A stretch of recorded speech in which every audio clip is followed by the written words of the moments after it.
Noyelles-sous-Lens, c'est l'Open du Nord, toujours en compagnie de joueurs qu'on interviewe tout au long de cette journée. Et là, Fred Dionnet qui vient faire un bon parcours, qui va nous expliquer, Fred, salut.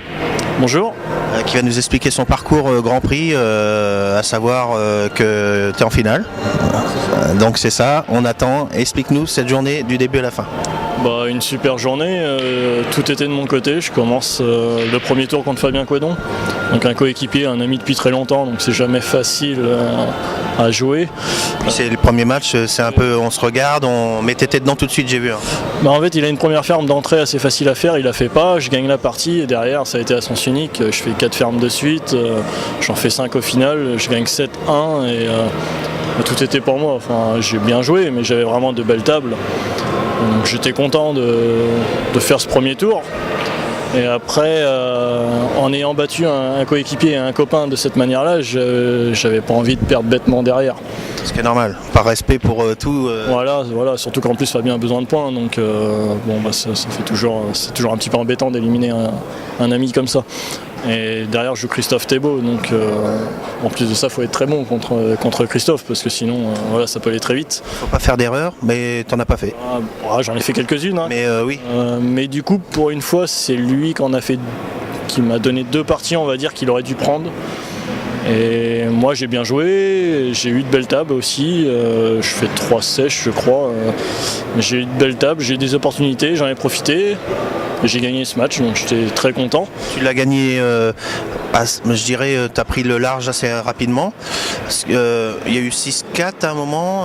C'est ça, il y a eu 6-4. J'ai toujours été devant, il recollait, mais j'étais toujours été devant et il a loupé 2 fois l'occasion de vraiment prendre des parties très importantes pour recoller. Et du coup, ça m'a permis d'être devant et de mener 6-4 alors qu'il aurait pu avoir 5-5. Donc forcément, c'est pas du tout pareil. Et puis, tu as entamé un match quand même assez costaud avec le numéro 1. Tu étais dans le même état d'esprit qu'avec Fabien ? Ouais, j'étais pareil parce que... tu t'es dit, il faut prendre ce qu'il y a à prendre. Et puis Christophe, je le connais, hein, c'est pas la première fois que je le joue, je sais que c'est le meilleur de la FEBAS. Faut pas se louper. Et encore une fois, les tables étaient de mon côté, la réussite était de mon côté. Et dans la tête, ça allait bien, exactement comme contre Fab. Du coup, j'ai pas psychoté sur le fait que ce soit Christophe. Oui. T'as pas fait d'erreur grossière non plus ? Non. Ça s'est bien passé ? Ouais, ça s'est bien passé. J'ai fait des petites erreurs, bien évidemment, mais rien de grossier, rien de vraiment grossier.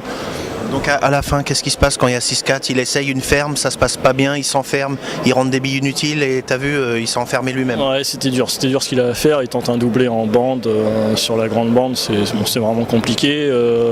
J'ai un petit coup de réussite moi juste avant, il me semble. Ouais, non, mais c'est vraiment dur ce qu'il a à faire et il est capable de le faire. Il est tout à fait capable de le faire, mais ça reste très dur même pour lui. Et du coup, je me retrouve avec 2 coups et c'est pas très dur. Mon premier tir libre est mal joué. Du coup, ça se complique et je mets une belle avant-dernière bille de couleur. Ça me permet de gagner le match comme ça. J'étais content, j'étais très content. Et donc là, tu souffles un bon coup, tu te dis ça fait 2 tours, il reste quelqu'un de costaud, Paul Coldric. Voilà, Paul Coldric, donc, qui est pour moi le 2e meilleur de la FEBAS. C'est un petit peu dur de les comparer tous les deux, parce qu'ils sont vraiment très forts, mais voilà, c'est les 2 meilleurs de la FEBAS. Donc de jouer les 2 de suite en 7 gagnantes, c'est forcément dur.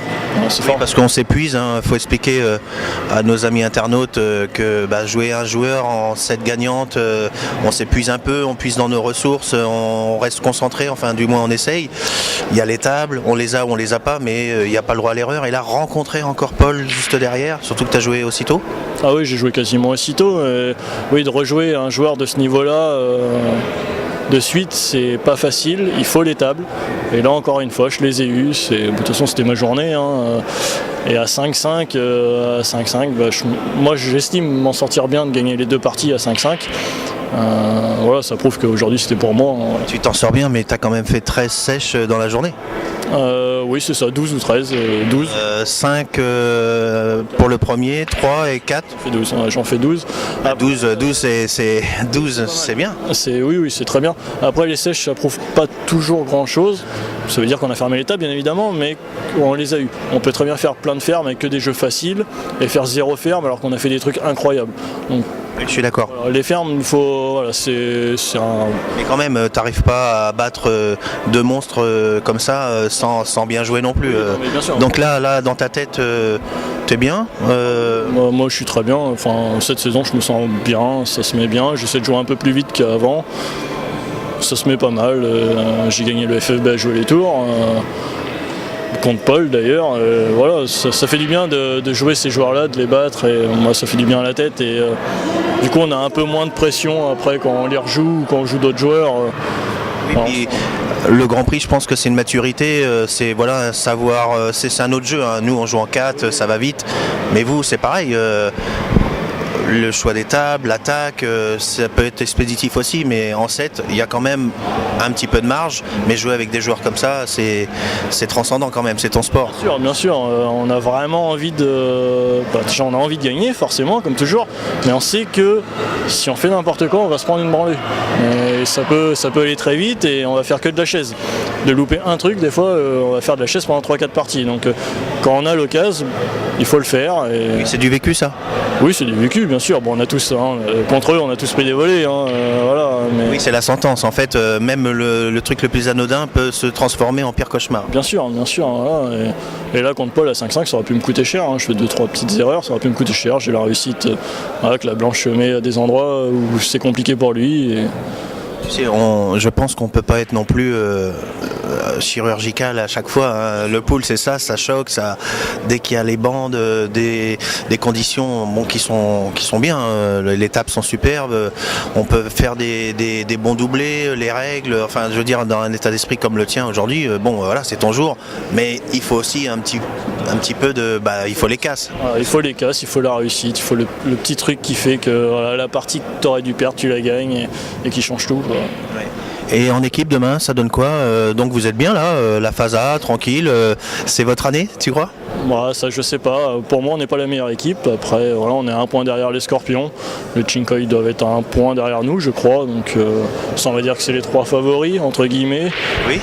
Et je me méfie des 5 autres parce que la Poula cette année va être compliquée, va vraiment être compliquée, il y a pour moi 8 belles équipes, le 8e peut battre le premier, donc ce sera dur. Généralement, la deuxième phase, ça se passe moins bien pour nous. C'est vrai, à chaque fois vous partez sur les chapeaux de roue, vous êtes toujours sur le papier des favoris hors pair, vous prenez de l'avance. Et puis, dans la phase A, c'est vrai qu'après, il y a des... Bon, c'est quand même la phase A, milieu d'année, voilà, c'est compliqué aussi, il y a du joueur. Hein. Voilà, la phase A est déterminante, de toute façon, bien évidemment. Après, je pense qu'on n'est pas les favoris sur le papier. Pour moi, c'est les Chinkoi, les favoris sur le papier. Oui, mais vous avez une bonne cohésion d'équipe et comme on a déjà parlé avec Ellie, avec tout le monde, vous avez vraiment une équipe soudée. C'est ce qui fait la force des Bulls. Oui, ça, je pense que ça fait notre force, c'est sûr. On est vraiment 6 joueurs à peu près du même niveau, soudés. On se connaît depuis longtemps pour certains, en tout cas. Et oui, non, mais l'entente se fait très facilement et ça nous aide sur la table, ça c'est sûr. Après, il faudrait qu'on arrive à être un peu plus costaud sur les gros matchs, ce qui nous manque pour l'instant. Et donc, la semaine, tu as le temps de t'entraîner, tu fais un autre sport, genre le snooker, je t'ai identifié, tu as vu sur... Est-ce que tu as le temps de jouer? Est-ce que tu t'entraînes? Comment tu prépares un Grand Prix? J'ai fait un petit peu de snooker, mais là j'en fais plus parce que c'est un petit peu loin de chez moi, donc j'y joue plus depuis 2-3 ans au snooker. Trickshot par contre? Oui, trickshot, j'ai un billard chez moi, donc ça facilite les choses.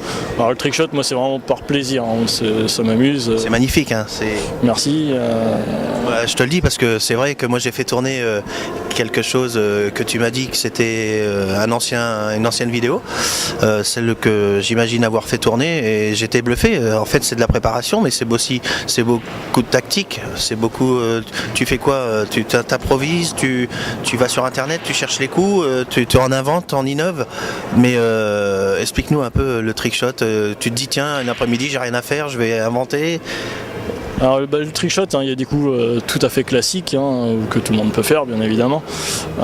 J'ai regardé énormément de vidéos bien sûr. Le souci c'est que le trickshot c'est tout le temps sur billard américain parce que c'est plus facile. C'est pas pour dénigrer le billard américain. Mais bien sûr les poches sont plus larges, c'est évident que... Ça roule beaucoup plus, on peut se permettre des effets incroyables, des massés de fou qu'au pool on peut pas faire. Voilà, au pool on est vraiment limité, c'est pour ça que si tu regardes sur internet, tu verras aucune vidéo de trickshot à part les miennes sur pool, je pense en tout cas. Moi, oui, j'en ai vu des moins sérieuses que les tiennes, mais c'est les faire amasser sur une mie qui est déjà en mouvement, tout ça, moi c'est assez... C'est vraiment très joli, c'est très visuel. Par contre, je t'assure que n'importe qui prend le temps de le faire, qui prend une caméra, qui prend un billard, tout le monde peut le faire. Il faut prendre le temps de le faire, il faut s'amuser, il faut aimer ça. Moi j'aime ça, donc voilà, ça me dérange pas de passer du temps sur un coup. Ah, tu vas le tenter 50 fois et puis la 50e fois... Et t'as fait combien de vidéos en tout de trickshot? Parce qu'il y avait genre volume 1, volume 2, enfin moi je suivais un petit peu. T'en as combien? Je crois que j'ai 6 grosses vidéos entre guillemets, 5 tout seul et une avec Martha Durand. Donc il doit être la plus connue, je sais pas pourquoi. C'est vrai que moi je sais pourquoi. Quand je te mets un petit mot sous tes trickshots, on peut les voir où ces trickshots? Eh bien sur mon Facebook, sont libres d'accès pour absolument tout le monde. Et sur mon site internet, alors c'est pas les vidéos entières, c'est les coups.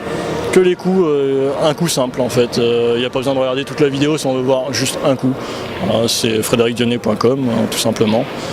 J'encourage tout le monde à aller voir et jeter un œil, et si pendant cette interview on pourra incruster quelques coups de trickshot avec notre ami Antoine à la technique, moi je voulais te féliciter parce qu'aujourd'hui très bon parcours. Pour demain on attend donc, toi t'attends le Driglas Abdou Adlen, ça va être costaud aussi. Ah oui, non mais ça va être très dur, et puis demain sera un autre jour. Là aujourd'hui c'était mon jour, j'ai bien joué, demain je suis capable d'être nul, je le sais très bien, donc je m'enflamme pas du tout, j'espère gagner demain, on verra bien. Écoute, on est tous avec toi parce que tout le monde a trouvé magnifique tes sèches et ton état d'esprit, donc bravo. Voilà. Merci beaucoup et merci à toi pour tes victoires en FFB. Merci.